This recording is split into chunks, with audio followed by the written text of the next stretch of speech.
Welcome to another BAR walkthrough video from SuperfastCPA. I'm Logan, and in today's video, we're going to be going over BAR Area 3. This is Section A3. This is an application topic. Prepare the statement of revenues, expenses, and changes in fund net position for the proprietary funds of a state or local government from trial balances and supporting documentation. And we're going to be doing that the SuperfastCPA way, which is diving straight into the questions to learn the material.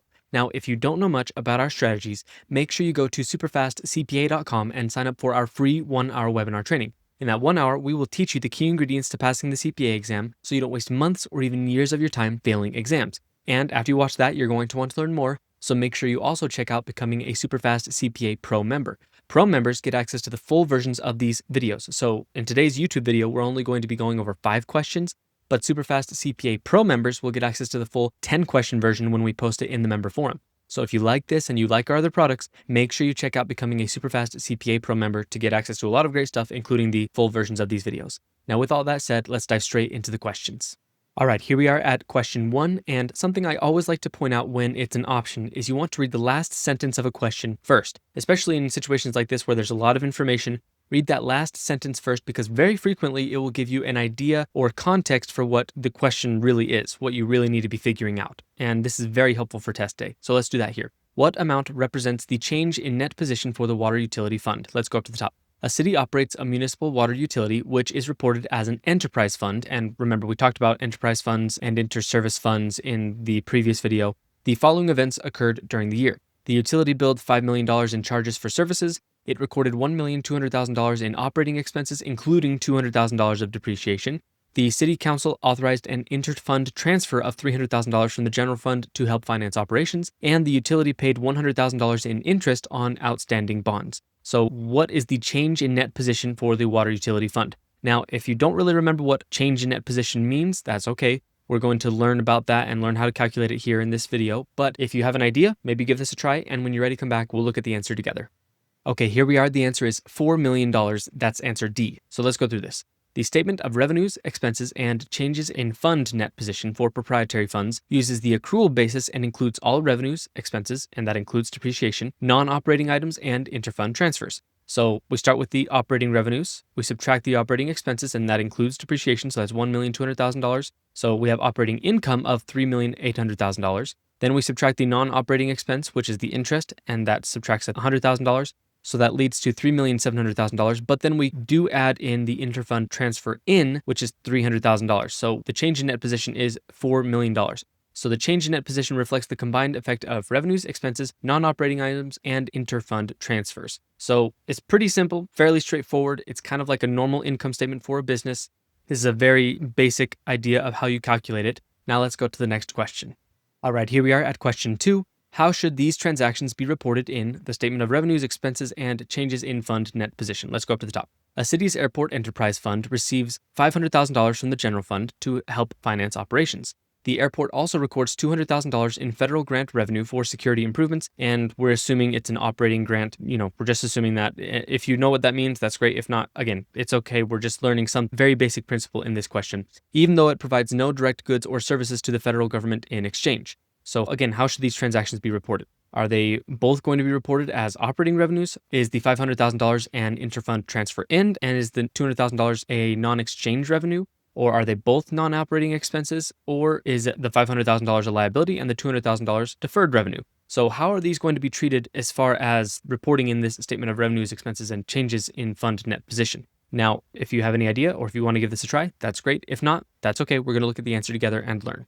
All right, here we are. The answer is B. The $500,000 is an interfund transfer in, and the $200,000 is non-exchange revenue. So we're just kind of learning what interfund transfers are and what non-exchange revenue is in this question. So let's go through this. Non-reciprocal transfers, which is what that interfund transfer is, by the way. Non-reciprocal transfers occur when resources move between funds without an expectation of equal value in return. The $500,000 transfer from the general fund is such a transfer and is reported as an interfund transfer in on the statement of revenues, expenses, and changes in fund net position. So again, non-reciprocal, if you know what reciprocal means, that basically just means that they're not expecting anything in return. The general fund is transferring that $500,000 to this fund, and they're not expecting some kind of $500,000 value in return. Non-exchange transactions occur when a government receives value without directly giving equal value in return. The $200,000 federal grant is a non-exchange revenue since the airport does not provide goods or services directly in exchange for the grant. This distinction helps clarify how governments account for inflows that are not generated through exchange transactions like user fees. So again, they're fairly similar, non-reciprocal transfers and non-exchange transactions, but just a little bit different in the situations. The non-reciprocal transfer is more like a transfer from another government fund of that, that entity of this state or this local government. The non-exchange transaction is some kind of money that they're getting, not necessarily from the government, or at least not necessarily from their own local government, that is going to be counted as revenue, but they, again, aren't going to directly give something of equal value in return. So with that, we have a little bit more clarity on that. Now let's go to the next question. All right, here we are at question 3. What amount of depreciation expense should the fund report for the first year in its statement of revenues, expenses, and changes in fund net position? Let's go up to the top. A city's transit enterprise fund purchased buses for $2 million at the beginning of the year. The buses have an estimated useful life of 10 years and no residual value. The city uses straight line depreciation. So again, what's going to be recorded here? This one shouldn't be too difficult, especially if you watched the previous video and we learned a little bit about depreciation for proprietary funds in that video. So give this a try if you want, and when you're ready, come back. We'll look at the answer together. All right, here we are at the answer. C, $200,000. That's the amount of depreciation. And again, that shouldn't have been too difficult, especially now that we are remembering that enterprise funds treat depreciation and fixed assets very similarly to a normal enterprise, a normal business. Proprietary funds use the economic resources measurement focus and accrual basis of accounting, just like a private business.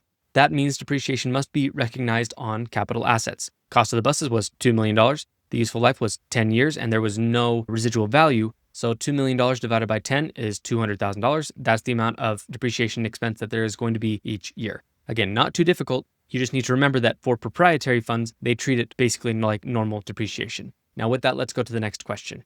Okay, here we are at question 4. Which of the following journal entries should the Internal Service Fund record? Let's go up to the top. A city's Internal Service Fund provides printing services to the city's general fund. At year end, the Internal Service Fund bills the general fund $50,000 for services provided but not yet paid. So again, what is the journal entry here? Are they going to debit cash, credit transfers? Are they going to debit due from other funds, credit operating revenues?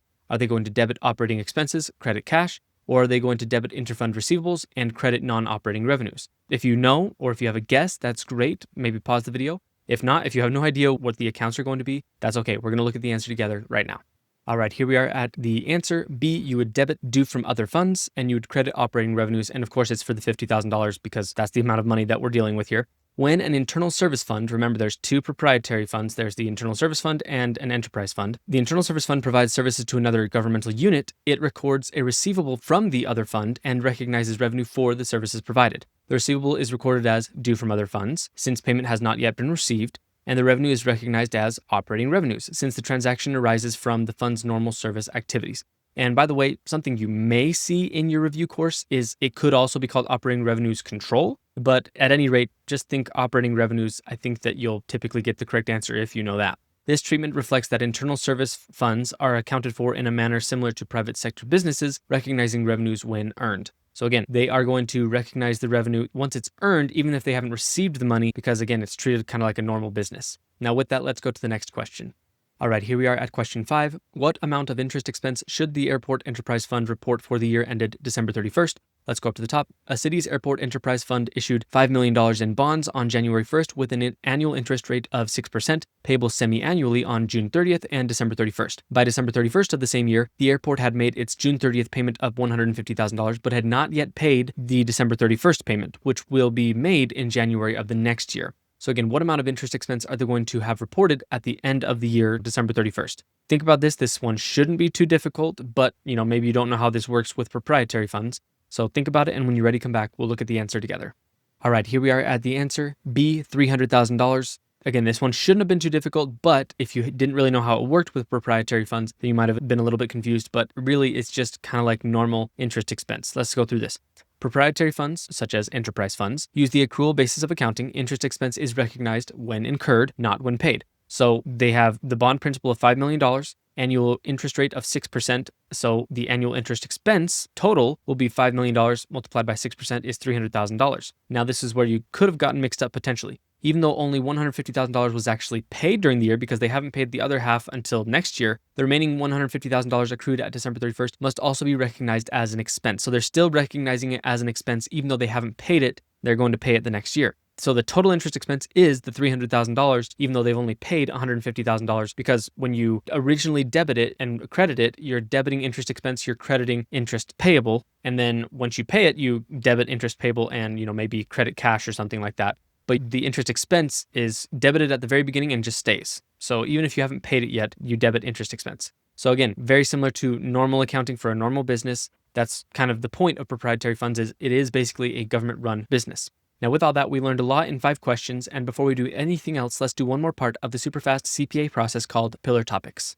Now, the idea behind Pillar Topics is as you're going through the questions to learn the material in your review course, you will notice the things that keep popping up. You've seen 2 or 3 or maybe even 4 questions trying to teach you about interest expense for proprietary funds, or trying to teach you about depreciation for proprietary funds, or whatever the case is. Again, you notice these things throughout the questions that you're doing, and so you take a moment and write these out in your own words as the Pillar Topics. And as you do this each day, you are building your own personal repository of the most important things you need to know for the exam, again, in your own words, so that you are prepared for the exam. So let's go ahead and take a look at the Pillar Topics for this video.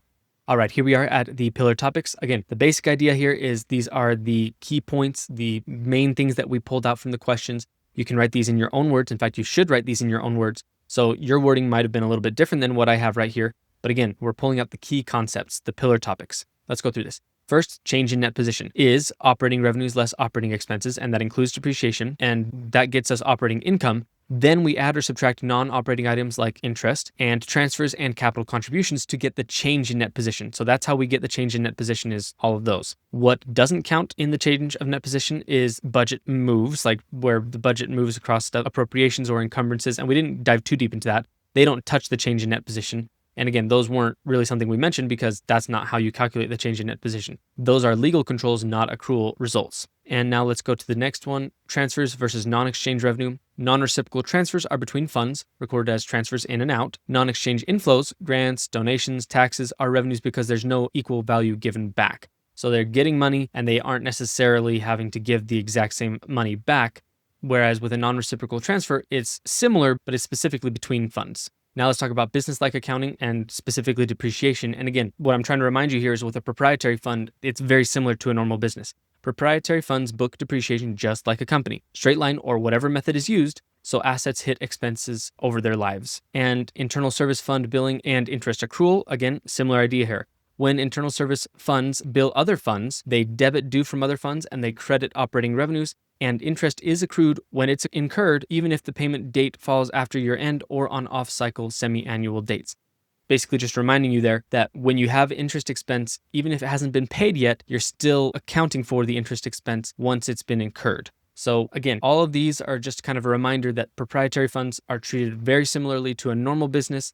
So with that, we learned the basics of the statement of revenues, expenses, and changes in net fund position for the proprietary funds.